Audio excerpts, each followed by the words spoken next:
Today I'm going to be doing a book review video, and I haven't done a video in a really long time just because I've been busy working and stuff like that, doing chores, getting caught up on stuff, so I have 7 books to do a review on, and since I've been reading these books for a really long time, so maybe I might not remember certain parts of the books, but I know the gist of them. So this is called The Clocks. This is a Hercule Poirot murder mystery book. It's by Agatha Christie. It's called The Clocks. And sometimes those Agatha Christie books, sometimes they're a hit or a miss. Like, sometimes I like them, sometimes I don't. Usually when it's this series that she has, I really don't like this guy. But this is what it looks like. And I feel like the only reason why I don't like it is because in this book, the guy, I don't know how you say his name, because I know it's kind of like a French, it's like Hercule, whatever. He doesn't really show up for like half the book, and I think that's really weird how sometimes in her books, and with this guy, he doesn't show up until either like the very end of the book or in the middle of the book. So this is about this little town in England where, I don't know, it was some kind of company, and this woman was supposed to go check on this guy, and he was found dead in this woman's house. And the woman is blind, and she, what was it? She's blind, and she can't really, she doesn't really understand what's going on because, you know, she's blind and everything. And when this detective, cop guy shows up, she's trying to tell him about, she's blind, but yeah, she knows where everything is in her house and stuff. And he comes across these clocks, and he says, oh, like, how many clocks do you have in your house? And she said, oh, I only have the one, and then the 4 clocks in these books help him and Hercule, or however you say his name, figure out who killed this man. And it was a really good book. I really liked it. Usually I don't like I said before, I usually don't like those ones. That detective guy. But it was a really good book. This one is Kendra Ballantyne Pet Sitter Mystery. This is by Linda O. Johnston, and it's called Double Dog Dare. This is what it looks like, and what this book is about, it's about this PI man who goes missing. And it's supposed to be this guy that she's supposed to move in with, like her fiance and stuff like that. And what ends up happening is he's gone missing, and somehow they track him, or they try to track him to this last case that he was on, where his car got submerged in water. And Kendra asks her fiance's aunt about what was going on at the time and stuff like that, and she was talking about her Akita mixed dog that she wanted to clone. And, you know, cloning with dogs is it's not on trend or anything, but it's one of those things where it's like, it's really weird how, you know, like, somebody wants to clone their dog, and they ship their DNA or whatever to, like, I don't even know. I think it's like somewhere in Asia or something like that. I think it was like an article where I read a long time ago where they ship it's like someplace in Asia or something. I don't know. And they try to clone your dog.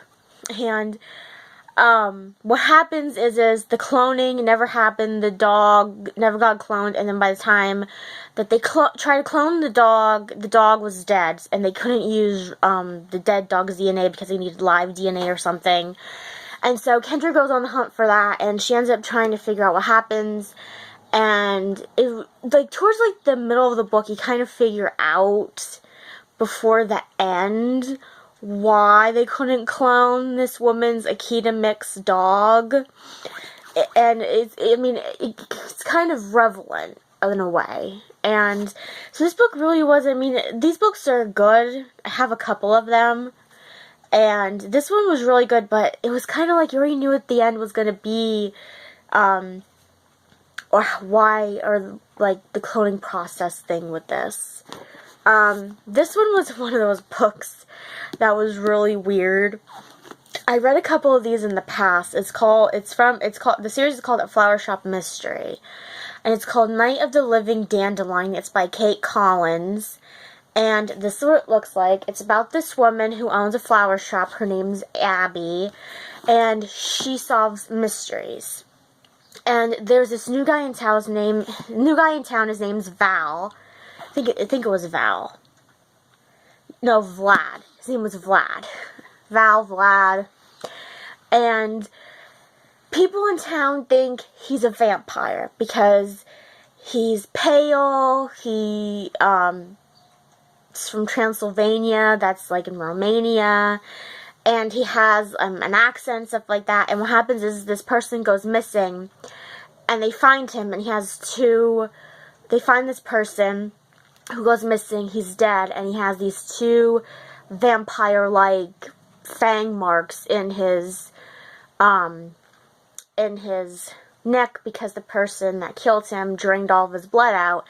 And everybody in town thinks that Vlad did it. And Abby's trying to get the town to realize that Vlad does not or wouldn't do those things or whatever. And the reason why this is called An Island Dandelion is because in the beginning of the book, when Vlad comes to town, he wants Abby to find all these weird things like wolfsbane, dandelions, a voodoo lily plant or something, and she's trying to find this, and dandelions are one of those things that she can't find until the very end of the book, and then that helps solve the mystery of who killed this guy. It was a really good book. This is number 11 in the series, and like I say before, on all the mystery series that I read, I don't read them in order. I just read them as I get them. And it doesn't really, hinder your reading of the book. Because this book doesn't really, it's not like it's going to spoil anything. And, if you don't read numbers 1 through 10 in order first or whatever. So, this book, I really didn't get into it. I really didn't like it. And it's called The Twisted Root. It's a William Monk novel. It's by Anne Perry, or Annie Perry, I guess it's Anne Perry. This is what it looks like, and I cannot tell you what in the world was with this book, because I did not really get into it. I really didn't. All I know is it's about this guy whose fiance goes missing, and this William Monk guy has to find her. And I really just didn't like it. I don't know why. I just didn't like it. I couldn't get into it. It was one of those books that I really didn't. I thought I was going to like it, but I didn't. And I have another one of those books, so we'll see how that goes. So this is another mystery book. It's called Secrets. The series is called Secrets of the Blue Hill Library. It's called Without a Trace. It's number 13 in the series.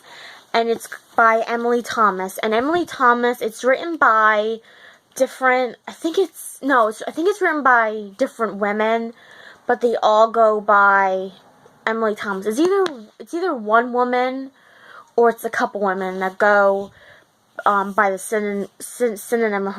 pseudonym Emily Thomas. And this is what it looks like. And it's about this woman named Annie who has this library that her great aunt gave her in her will, and this guy who was in this one writing group that they have at the library, Lucas Miller, he disappears, and his 2 twin daughters work at the library, and she is trying to help them find what happened to their dad, because when the library group ended, he got into a car crash and stuff like that, and he just went missing. Nobody knew what happened to him and stuff like that. And it was a really good book. I really enjoyed it. It was a really good book. And these are really cute books. I like the coloring.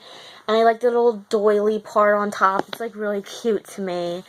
And these books are really good. Like, if you don't like reading or you don't know what to read or anything, I would suggest reading this series because this series is really, really good. To me, it's like one of the best ones I've read. Like, out of the couple series that I showed you of mystery books, is like my favorite one.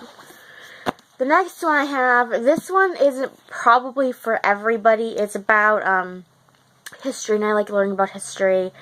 Stuff like that. And this is called What If. This is volume 2. It's, I'm not going to read the essay people, but it's edited by Robert Cowley. And it's called Eminent Historians Imagine What Might Have Happened.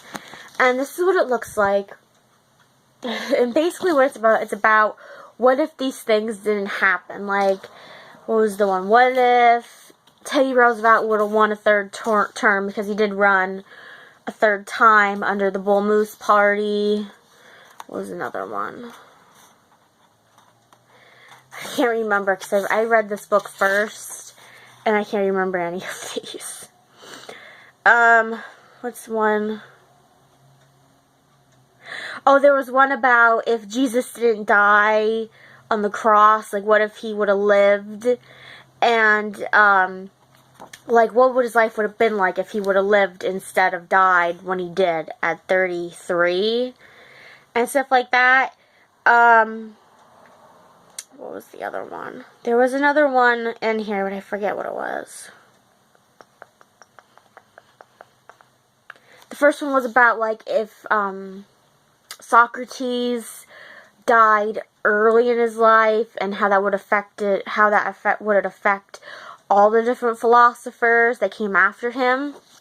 So that was a really good book. But the one about Jesus was the one that I really liked the best, because it was just kind of weird to think about that.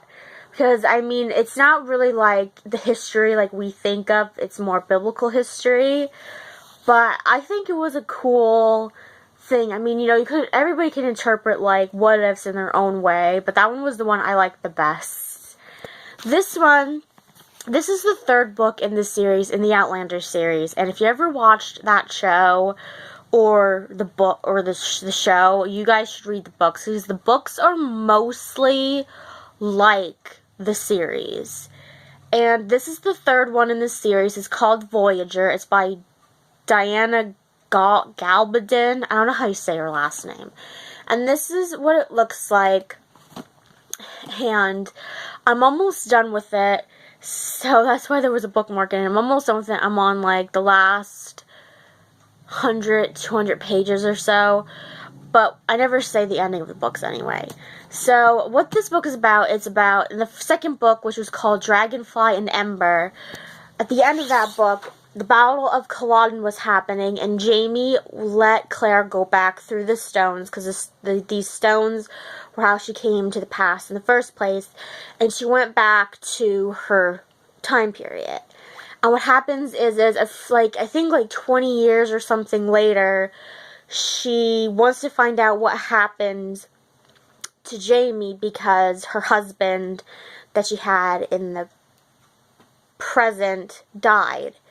So her and her daughter decide to go find out what happens to him. So in this book, it picks up on that.